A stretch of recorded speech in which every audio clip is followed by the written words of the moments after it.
Amendment Bill, and to say that Labour will be supporting this legislation throughout its passage, as we do support the urgency that has been accorded to it. I want to begin by congratulating the Minister who's just resumed her seat. This is a huge step forward for all New Zealanders in health promotion, but particularly for Māori.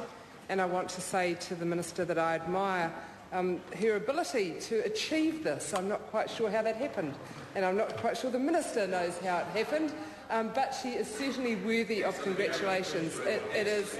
It is an issue on which she has spoke passionately about before, as a former colleague of mine in Labour and also in this House, and I genuinely congratulate her and say that Labour will certainly support this throughout. The aim of this legislation is not to get more revenue, although that will be the accusation that is levelled. One of the issues that my colleagues and I will be following throughout the budget process is watching where the money goes, because it's important that when you have an increase in revenue that is primarily focused at health promotion, that you can watch that money being directed into that health promotion. And I certainly wish all power to the Minister's arm in ensuring that our health promotion activities are strengthened as a result of the increased revenue as a result of this. But actually, this measure on its own will be a health promotion, because we know that when the price of tobacco increases, the consumption of it reduces. So although we strongly support and think that the government actually has a moral responsibility to pass on this increased revenue into health promotion, this measure on its own will decrease tobacco consumption, and that's a very good thing. There is very clear evidence, actually, Mr Speaker, that an effective way to discourage the consumption of tobacco is to increase the price. The figures that I have heard quoted and figures that I've heard used in the House in earlier debate is that a 2% increase is equivalent to a 1% decrease. So a 2% increase in the price of tobacco is equivalent to a 1% decrease in the level of consumption. That figure has been used before, and I'm sure that it has some validity. A combination of the increase in price, the increase in excise duty, more public spending on anti-smoking education programs, more support for people to not start smoking and become addicted, and more support for those who want to quit, have been maintained in New Zealand with different parties leading our government, and it has ensured that New Zealand, like many other countries, have been successful in substantially reducing the number of people who smoke in our country. But even with that success, tobacco smoking is still the single largest cause of early, but more importantly, of avoidable death within our nation.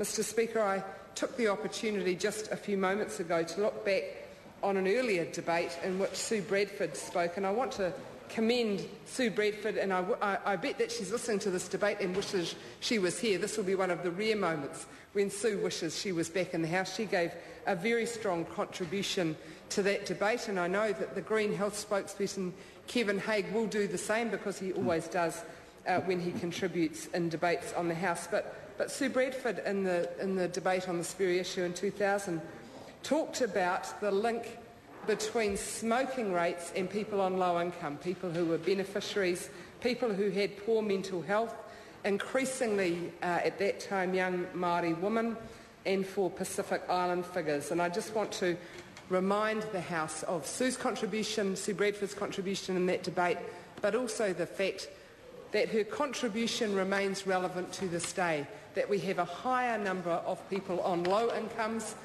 people on benefits, people who are in low-income work or in precarious employment situations, and people with more mental health issues. Those are the people that this bill is designed to help. They will find it harder on low income to purchase tobacco, and they will have all the resulting problems when they are withdrawing from an addiction. And it is in that regard that I urge the government to ensure that the support that is required for people who are smokers to move off consumption of tobacco is given to them. It's too hard for many people if that help isn't given. So I really urge the government to consider that as the next part of this package. Mr. Speaker, I also had the opportunity to read a very interesting contribution in the debate in 2000 from Mr. Bill English, the Honourable Bill English, and I want to just take a little bit of time of the House to share Mr. English's contribution in the debate. He began by saying, Order. The member must, if quoting from Hansard, must quote the page and the volume. Mr. Speaker, in referring to what Mr. English said, I am quoting from page 1987, volume 583, 4th of April, 18th of May 2000, when Mr. English said, Mr. Speaker, if you ask me to give the reasons this bill was introduced, I can't think of any. And then he explained it wasn't his responsibility. But he then went on to say, I want the government to explain why this is such an urgent, vital matter of widespread public interest that the House has to take legislation through all the legislative stages today. The budget will be in 6 weeks' time, he said. Maybe, he said, the work hasn't been done, it's not ready to go in the budget. He said that legislation, Mr. Speaker, should not have been put through all stages under urgency, but should have been put in Dr Michael Cullen's budget, which was just a few weeks away. Well, I'm sure that when the National Party get to their feet to contribute to this debate, they'll be apologising for Bill English having such a shallow view on an issue which deserves the support of all parties in this House. Every member of this House should want to do everything we can to promote better health for all our citizens.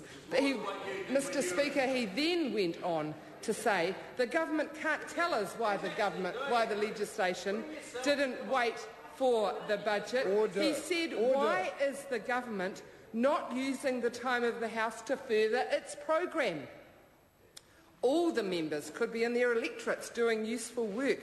Why does it not have in front of this House widely signalled initiatives, all the things it was going to do? Instead, it's putting this legislation through all stages of the House. Mr. Speaker, I know why the National Government aren't using the opportunity of this particular debating time to further their initiatives. It's very straightforward. They don't have any.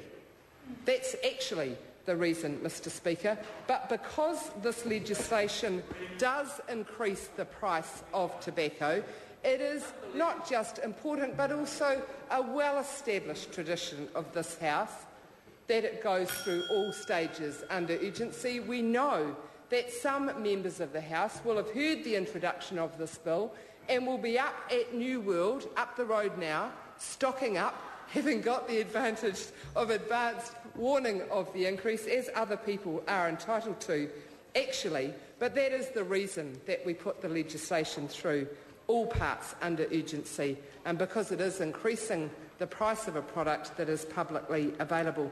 Mr. Speaker, I just want to conclude by saying that around 4,500 New Zealanders die every year from smoking-related diseases. Thousands more suffer long-term health consequences of smoking. Thousands have heart attacks and survive, but with a lower level of capacity. They have strokes, severe strokes, and can be incapacitated for years. And many thousands of New Zealanders have to endure very painful treatment for cancer.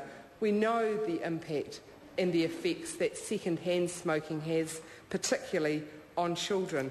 Mr. Speaker, the Minister, when she introduced this legislation, said that it's very rare for this Parliament to be considering an issue that is literally about life and death, and this is certainly one of those. This is not about raising more money. This is not a tax grab from the government, and it's not often that I have good things to say about the current government, but this is not a tax grab.